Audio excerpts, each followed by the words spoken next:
अस्सलामुअलैकुम वरहमतुल्लाह। मुताला रूह की ग़िज़ा का नाम है, जिसके बगैर हमारे ज़हनी और फ़िक्री नशोनुमा रुक जाती है। हमारा मेंटल और इंटेलेक्चुअल डेवलपमेंट मुतासिर हो जाता है। ये इस तरह की बेशुमार बातें हम मुताले की अहमियत और किताबें पढ़ने की अहमियत के बारे में सुनते रहते हैं, लेकिन इसके बावजूद भी किताबें पढ़ने में हमारा दिल नहीं लगता। मुताला करते करते हम बोरियत महसूस करते हैं। तो आज की ये वीडियो उसी टॉपिक पर है। आम तौर पर जिस तरह के दावे यूट्यूब पर किए जाते हैं कि ये एक वीडियो आपकी ज़िंदगी बदल देगी, मैं इस तरह का दावा तो नहीं करता कि इस वीडियो को देखने के बाद आप बहुत मुताले की शौकीन बन जाएंगे और बेशुमार किताबें आप पढ़ने लग जाएंगे। लेकिन ये बात पूरे यकीन और एतमाद के साथ कहता हूँ कि इस वीडियो में बताई गई टिप्स को अगर आप पूरे ऑनेस्टली और ईमानदारी के साथ अगर फॉलो करते हैं तो मुताले के मामले में और किताबें पढ़ने के मामले में आपके अंदर एक ज़बरदस्त तब्दीली ज़रूर आएगी। तो आप इन टिप्स को ट्राई करें और आपके तजुर्बात हमसे शेयर करें। जज़ाकल्लाह। बिस्मिल्लाहिर्रहमानिर्रहीम। किताबें पढ़ते पढ़ते आप बोरियत महसूस करते हैं। एक मुताला का आगाज़ आपने किया और फिर कुछ ही हिस्सा आपने पढ़ा, फिर आप उठ के बैठ जाते हैं और आपका मुताला करने में दिल नहीं लगता। तो आज मैं आपको ऐसे 10 ट्रिक्स और टिप्स बताना चाहता हूँ कि जिसको फॉलो करके इंशाअल्लाह आप मुताला करते वक्त या किताबें पढ़ते वक्त आपको बोरियत महसूस नहीं होगी। सबसे पहली ट्रिक और टिप ये है कि आप अपने मुताले का आगाज़ या किताबें पढ़ने की आदत जो आप डालना चाहते हैं, तो आसान, दिलचस्प और छोटी किताबों से अपने किताबें पढ़ने का आगाज़ कीजिए। देखिए, असल बात तो ये है कि हम सिर्फ वही ना पढ़े जो हमको पसंद है, जिसमें हमारी दिलचस्पी होती है, बल्कि हमको पढ़ना तो वो चाहिए जो हमारी ज़रूरत है।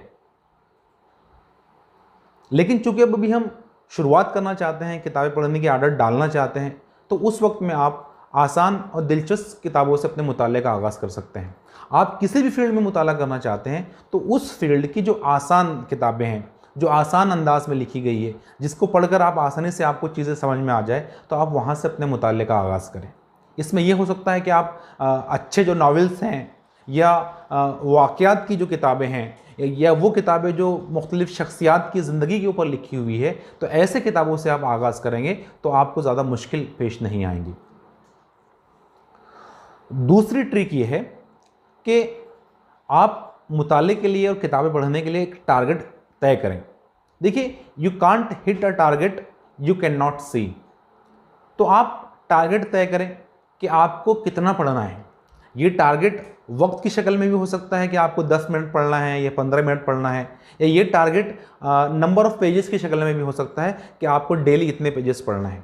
ये टारगेट डेली का भी आप तय कर सकते हैं, या फिर वीकली आपको एक किताब पढ़ना है, 2 किताब पढ़ना है, मंथली इतनी किताबें आपको पढ़नी है, या साल में आपका ये टारगेट है। देखिए, जब हम टारगेट तय करते हैं तो हमारा जो सबकॉन्शियस माइंड है वो हमको उस टारगेट को अचीव करने के लिए हमको मोटिवेट करता है। देखिए, जब हम जज्बात में आते हैं या थोड़ा मोटिवेशन कहीं से हमको मिलता है तो हम बहुत कम वक्त में कुछ बड़ा करना चाहते हैं, तो ऐसा मुमकिन नहीं है। आपको कोई भी आदत डालनी है या कोई भी आपको काम करना है तो आपको छोटे से उसका आगाज़ करना पड़ेगा। देखिए, आप डायरेक्टली आप मैराथन नहीं दौड़ सकते हैं।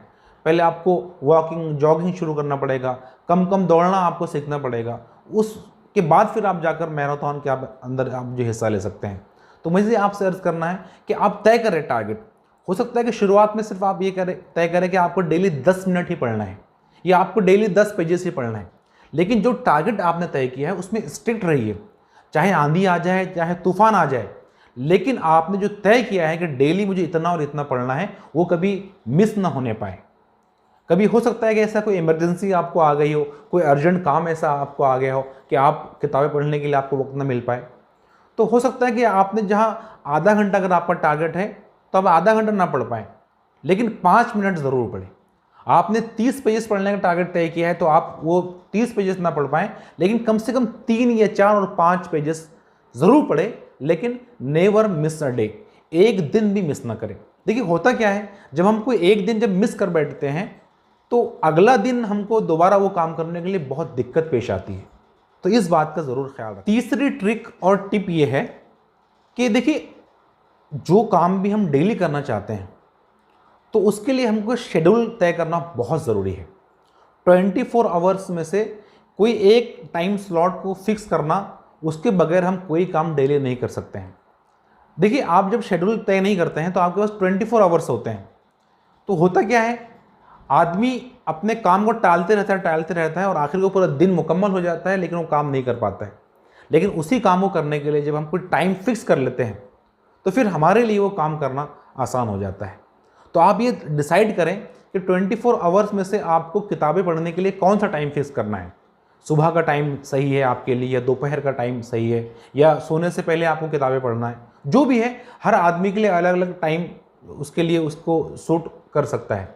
लेकिन एक बात ख्याल रखें कि सुबह का जो वक्त है किताबें पढ़ने के लिए, उसका तो कोई जोड़ ही नहीं हो सकता। अल्लाह के नबी सल्लल्लाहु अलैहि वसल्लम ने सुबह के बारे में दुआएं की थी कि ए अल्लाह, मेरी उम्मत के सुबह के कामों में बरकत अता फरमा। तो सुबह का जो वक्त होता है बहुत बरकतों वाला ये वक्त होता है। और मुताला जबकि जो कि हमारे लिए बड़ा मुश्किल काम है, अभी शुरुआत के अंदर हमको बहुत दिक्कत होती है, बहुत बोरियत महसूस होती है, तो उस मुश्किल काम को जब आप सुबह के वक्त में करेंगे तो बहुत हद तक की जो बोरियत आपकी कम हो जाएगी और ये काम करना आपके लिए आसान हो जाएगा। कभी तजुर्बा कीजिए, सुबह के वक्त का जो खूबसूरत जो वक्त होता है, ठंडी हवाएं उस वक्त चलती है, परिंदों की चहचहाट माहौल के अंदर होती है और एक तरह की खामोशी पूरी फिज़ा के अंदर छाई हुई होती है। ऐसे वक्त में आप छत पर चले जाएं या किसी और तन्हाई की जगह में बैठ जाएं और आपके हाथ में किताबें हों और फिर आप किताबें पढ़ना शुरू कर दें, तो यकीन मानिए जो लुत्फ़ आपको मिलेगा उस लुत्फ़ का अंदाज़ा शायद कोई और आदमी ना कर पाए। चौथी बात यह है कि आप किताबों के माहौल में अपने आप को ले जाएं, किताबों के माहौल में अपने आप को रखें। देखिए, कोई आदत अगर हम सीखना चाहते हैं तो हमको ऐसे माहौल में रहना चाहिए जो उस आदत को सीखने के लिए हमको आमादा करे, हमारे लिए आसानी फराहम करे। या कोई बुरी आदत हमको छोड़ना है, हम छोड़ना चाहते हैं, तो हमको उन फैक्टर्स से और उन असबाब से दूर जाना पड़ेगा जो उस बुरी आदत को करने के लिए हमको आमादा करते हैं। तो वही हाल मुताले का है। अगर हम किताबें पढ़ना चाहते हैं तो हमको किताबों के माहौल में रहना पड़ेगा। उसके लिए हम क्या करेंगे, 2-3 बातें उसमें ये हम कर सकते हैं कि हमारे घर में अपनी पर्सनल लाइब्रेरी हो। वो लाइब्रेरी कितनी छोटी ही क्यों ना हो शुरुआत के अंदर, लेकिन वो हो। हमारे मंथली और हमारे एनुअल इनकम के अंदर हमारे किताबें ख़रीदने का बजट तय हो कि मुझे मंथली और मुझे एनुअली इतनी किताबें ख़रीदनी हैं और वो किताबें हमारे लाइब्रेरी का हिस्सा बने। दूसरी बात यह है कि अगर हमारे शहर में लाइब्रेरी है या आपके किसी दोस्त के पास किताबों का ज़ख़ीरा है तो आप वहाँ विज़िट करें, किताबों को देखते रहें, किताबों से अपनी दोस्ती बढ़ाएं, किताबों के बारे में आपको मालूमात हो, ये आप कर सकते हैं। आपके घर में मैगज़ीन्स आनी चाहिए, मुख्तलिफ़ किस्म की मैगज़ीन्स है, ढेरों मैगज़ीन आप अपने घर के अंदर बुला सकते हैं, तो मैगज़ीन्स आपके घर में आएँ, अखबारात आपके घर में आनी चाहिए। तो ये इस तरह से आप किताबों का माहौल बना सकते हैं। दूसरी बात, आपके वो दोस्त, हालांकि वो दोस्त कम होंगे, लेकिन आपके वो दोस्त जो किताबें पढ़ते हैं, जो किताबें पढ़ने का ज़ौक़ रखते हैं, तो आप उनसे करीब जाइए, उनसे किताबों के बारे में डिस्कस कीजिए। आप जो पढ़ रहे हैं उसके बारे में बताइए, वो क्या पढ़ रहे हैं उसके बारे में उनसे पूछिए। तो इस तरह से एक माहौल में आप अगर रहेंगे किताबें पढ़ने के और किताबों के, तो आपके लिए मुताला करना और किताबें पढ़ना आसान हो जाएगा। देखिए, एक बहुत अहम बात किसी ने कही है कि आदमी दिन भर जो 5 लोगों से मिलता है, डेली जिन 5 लोगों से मिलता है, वो उन्हीं 5 लोगों का एवरेज होता है। तो आप किस किस्म के लोगों से मिलते हैं तो आपकी शख्सियत भी वैसी ही होगी, उन 5 लोगों का एवरेज आपकी शख्सियत होगी। 5वीं ट्रिक ये है कि आप बैक वक्त में 1 से ज़ायद किताबें अपने मुताले में रखिए। देखिए, एक किताब आप पढ़ना शुरू किया, 10 सफ़ात आपने पढ़ लिए या 10 मिनट आपने मुताला किया, फिर आपको बोरियत महसूस हो रही है, तो आप ये कर सकते हैं कि पैरेलली एक दूसरी किताब भी आपके मुताले के अंदर हो। तो एक किताब पढ़ते पढ़ते अगर आप बोर हो गए तो उसी वक्त में दूसरी किताब जब आप पढ़ना शुरू करेंगे तो वो बोरियत जो पहली किताब पढ़ते वक्त आप महसूस कर रहे थे, वो बोरियत दूसरी किताब पढ़ते वक्त आप महसूस नहीं करेंगे और इस दूसरी किताब को भी आप 10 मिनट या उसके 10 पेजेस आसानी से आप पढ़ लेंगे। तो ये ट्रिक आप यूज़ कीजिए, मैंने भी इसको इस्तेमाल किया, आप भी इस्तेमाल कीजिए, तो इंशाल्लाह ज़रूर आपको इसका जो है फ़ायदा होगा। मैं ये बात नहीं कह रहा हूँ कि आप किताबें उठाते जाएँ और 10 मिनट इसको पढ़े, 15 मिनट इसको पढ़े और उसको अधूरी छोड़ दें, नहीं, बल्कि 2 किताबें पैरेलल उसको पढ़ें। मसला नहीं है कि एक वक्त अगर आप सीरत की किताब पढ़ रहे हैं तो साथ में आपकी हिस्ट्री की किताब भी हो, या आप हिस्ट्री पढ़ रहे हैं तो आपके साथ में कुरान के ऊपर कोई किताब हो या और किसी टॉपिक पर किताब हो। यानी कि एक बैक वक्त में अगर आप 2 मुख्तलिफ टॉपिक पर अगर आप मुताला करेंगे तो आप बोरियत महसूस नहीं करेंगे। कहना ये है कि अगर आप आधा घंटा अगर एक किताब नहीं पढ़ पा रहे हैं, लेकिन 2 किताबें अगर आप 15-15 मिनट अगर आप पढ़ लेंगे तो ये 2 किताबें 15-15 मिनट पढ़ना आपके लिए आसान हो जाएगा। छठी टिप ये है मुताले की आदत डालने के लिए कि आप एक किताब के 2 चैप्टर का पैरेलली मुताला कर सकते हैं। कैसे? वो ऐसे कि अगर एक चैप्टर आप पढ़ रहे हैं और वो थोड़ा लेंदी है, 15-20 सफ़ात का है और आप 5-7 सफ़ात पढ़कर बोर हो गए हैं, तो उसी किताब के दूसरे चैप्टर को भी आप पढ़ना शुरू कर दें। वो दूसरा चैप्टर किसी और टॉपिक पे लिखा गया होगा, तो इस तरह पैरेलली 2 चैप्टर भी का मुताला भी आप करेंगे तो आप अपनी बोरियत को कम कर सकते हैं और ज़्यादा मुताला कर सकते हैं। नेक्स्ट टिप ये है कि रीड रैंडमली। देखिए, बहुत कम किताबें ऐसी होती हैं जिसके जो अबवाब होते हैं या जिसके जो चैप्टर होते हैं वो एक दूसरे पर डिपेंडेंट होते हैं। मसलन ये कि अगर आपको चौथे नंबर का चैप्टर पढ़ना है तो पहला, दूसरा और तीसरा पढ़ना ज़रूरी होता है, जब भी आपको चौथे नंबर का बाब समझ में आएगा, चैप्टर समझ में आएगा। ऐसी किताबें कम होती हैं। तो मैं ये ट्रिक या ये टिप ऐसी किताबों के लिए नहीं कह रहा हूँ, मैं उन किताबों के बारे में कह रहा हूँ कि जिसके चैप्टर एक दूसरे पर इंडिपेंडेंट होते हैं। यानी आप कहीं कोई भी चैप्टर का आप मुताला शुरू कर दें तो आपको ज़रूरी नहीं कि उसके लिए उससे पहले के चैप्टर्स का मुताला आपको करना ही पड़ेगा। देखिए, उससे क्या होता है कि आपके पास 200 पेजेस की किताब है और पेज नंबर 1 से पढ़कर उसकी शुरुआत करना और बाद में एंड तक जाना, ये हमको कभी कभी मुश्किल महसूस होता है।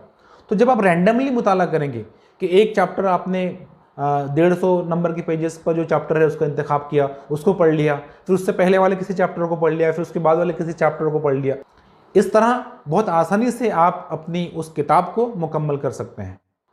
8वीं और बहुत ही इम्पॉर्टेंट और इंटरेस्टिंग टिप ये है कि गिफ्ट ऑफ टाइम का फ़ायदा उठाएं। देखिए, 24 आवर्स के अंदर मुख्तलिफ मौके हमारे पास ऐसे आते हैं कि हमको ऐसा टाइम मिलता है जो हमारे शेड्यूल के अंदर नहीं होता है। मसलन ये कि आप किसी दोस्त का इंतज़ार कर रहे हैं, ये इंतज़ार करना आपके इसमें लिखा हुआ नहीं है शेड्यूल के अंदर। आप हॉस्पिटल गए हैं, आपका नंबर आने में अभी वक्त है, 10-15 मिनट आपके पास वो आपको वहाँ मिलते हैं। आप ट्रेन का इंतज़ार कर रहे हैं, आप बस का इंतज़ार कर रहे हैं, आप टिकट ख़रीदने के लिए लाइन में लगे हुए हैं। तो ये तमाम जो टाइम है, इस टाइम का फ़ायदा उठाकर आप मुताला कर सकते हैं, किताब पढ़ सकते हैं। आप जानते हैं कि एवरेजली हर आदमी को दिन भर में ऐसे 60 से 90 मिनट मिलते हैं जो उसके शेड्यूल में तय नहीं होते हैं, जो उसको मालूम भी नहीं होते हैं कि ऐसे 1 घंटा और 1.5 घंटा मुझे मिलने वाला है। तो उसके लिए आप क्या करें? उसके लिए आप हर वक्त अपने साथ किताब रखें और जब भी कोई आपको ऐसा गिफ्ट ऑफ टाइम मिले फ़ौरन से आप किताब पढ़ना शुरू कर दें, या मोबाइल के अंदर अपनी किताब PDF की शक्ल में ऐसे मौक़ों के लिए आपके पास सेव रहे कि जब भी आपको ऐसा मौका मिले आप फ़ौरन से किताब खोलें और किताब पढ़ना शुरू कर दें। आपको अंदाज़ा भी नहीं होगा कि ये 5 मिनट और 10 मिनट जब आप करते रहेंगे मुताला तो अच्छा खासा आपका मुताला मुकम्मल हो जाएगा। 9th नंबर की टिप ये है कि रीडिंग डे आप डिसाइड करें। देखिए, अगर मैं शुरुआत में तय करता हूं कि मुझे रोज़ाना 10 मिनट पढ़ना है और मेरी विल पावर इतनी मजबूत नहीं है कि मैं डेली 10 मिनट किताब पढ़ने के लिए दूँ उसको पढ़ने के लिए, और मैं नहीं पढ़ पा रहा हूँ, तो एक टिप आप शुरुआत में इस्तेमाल कर सकते हैं कि आप हफ्ते में एक डे तय करें कि वो 6 दिन अगर आप रोज़ाना 10 मिनट पढ़ते हैं तो कितना मुताला आपका होगा? 1 घंटा होगा। तो वो 10 मिनट आप नहीं पढ़ पा रहे हैं तो आप ऐसा करें कि हफ्ते में कोई एक दिन तय करें और वो 6 दिन के 60 मिनट और ये 7वें दिन के और 10 मिनट, यानी ऐसे 70 मिनट का आप दिन भर जो मुताला करते रहें और धीरे धीरे उसके अंदर इजाफा करें। तो रीडिंग डे आप डिसाइड करें जिसके अंदर आप दिन भर जो मुताला करते रहें, उतना मुताला जो पूरे एक हफ्ते में आपको करना है वो एक दिन ही में कर डालें। तो इस तरह भी आप मुताला कर सकते हैं, किताबें पढ़ सकते हैं। एक आखिरी बोनस टिप मैं आपके सामने अर्ज़ करना चाहता हूँ। दोस्तों, अक्सर लोग आपने देखा होगा, आप खुद की भी इसके अंदर शामिल होंगे और बहुत सारे लोग होंगे कि हम मुताला इसलिए नहीं करते हैं, हम किताबें इसलिए नहीं पढ़ते हैं कि हमारा ये मिथ्स है, हमारी ये गलत फहमी है कि जब हम किताब पढ़ते हैं तो हमको समझ में नहीं आता है, या किताब हम जब पढ़ते हैं तो हमको याद नहीं रहता है। देखिए, ये बहुत बड़ी गलत फहमी है। ऐसा मुमकिन ही नहीं है कि आप किताब पढ़ें और किताब कुछ आपको अता ना करे, किताब आपको कुछ ना दे। ऐसा पॉसिबल नहीं हो सकता। किताब इतनी नाइंसाफ़ नहीं हो सकती। तो आखिर मसला क्या होता है? मसला ये होता है कि एक बुज़ुर्ग से यही सवाल किसी ने पूछा कि शेख, मैं किताब पढ़ता हूँ लेकिन मुझे याद नहीं रहता है। तो उन्होंने कहा कि ये खजूर उन्होंने अपने शागिर्द को दी, सवाल पूछने वाले को दी, कहा कि खजूर खाओ। उस शख्स ने खजूर खाई तो कहा कि तुम बड़े हो गए? कहा कि नहीं, मैं तो बड़ा नहीं हुआ। कहा कि तुम बड़े नहीं हुए, लेकिन जो खजूर तुमने खाई है उसका कुछ हिस्सा गोश्त के लिए इस्तेमाल हुआ, कुछ हिस्सा खून के अंदर शामिल हुआ और कुछ हिस्सा आपकी हड्डियों को मजबूत बनाने के लिए इस्तेमाल हुआ, लेकिन आपको उसका एहसास नहीं हुआ। यही बात है। दूसरी मिसाल मैं आपके सामने पेश करता हूँ कि मसलन ये कि आप अगर ओवरवेट हैं, आपका वज़न बहुत ज़्यादा है और आपने आज से रनिंग शुरू की है, तो क्या कल आपका वज़न कम हो जाएगा? ये उसके अपोजिटली आपने बर्गर और पिज़्ज़ा खाना शुरू किया है, तो क्या अगले दिन आपका वज़न बढ़ जाएगा? नहीं होगा ऐसा। लेकिन वही काम जब आप डेली करते रहेंगे तो फिर आप उसके रिजल्ट ज़रूर देखेंगे। यही मामला किताबें पढ़ने का है और यही मामला मुताले का है कि जब हम किताब पढ़ते हैं तो बज़ाहिर हमको लगता है कि याद नहीं रह रहा है या हम समझ नहीं पा रहे हैं, लेकिन ऐसा नहीं होता है। आपको समझ में भी आता है और आपको याद भी रहता है। हमारे बुज़ुर्ग ने बड़ी दिलचस्प बात इस मामले में कही है कि हो सकता है कि जब आप किताब पढ़ते हैं तो जब आपने किताब बंद की तो आप सोच रहे हैं कि मैंने क्या पढ़ा, तो आपको याद ना आए, या कोई और आपसे पूछे कि आपने क्या पढ़ा है तो आपको याद ना आए, आप बोल ना पाए। लेकिन फ्यूचर में जब कभी वो इशू जो उस किताब से रिलेटेड है जिसका आपने मुताला किया है वो डिस्कस होगा और आप जब बोलेंगे तो आपको तमाम वो बातें याद आएंगी जो आपने उस किताब के अंदर पढ़ी है। तो ये जो गलतफहमी है, इस गलतफहमी को दूर कीजिए। आपको याद नहीं रह रहा है तब भी आप पढ़िए, आपको समझ में नहीं आ रहा है तब भी आप मुताला कीजिए, इसको बंद मत कीजिए। तो दोस्तों, ये 10 ट्रिक्स और टिप्स मैंने आपको बताई है। आपके पास इसके अलावा और भी कोई टिप है मुताले के लिए, किताबों की आदत डालने के लिए, तो ज़रूर आप हमसे शेयर करें। ये इन 10 टिप्स जो मैंने आपको बताई है, आपको कौन सी टिप ने और कौन सी ट्रिक ने आपको फ़ायदा दिया है, तो वो भी हमसे शेयर करें।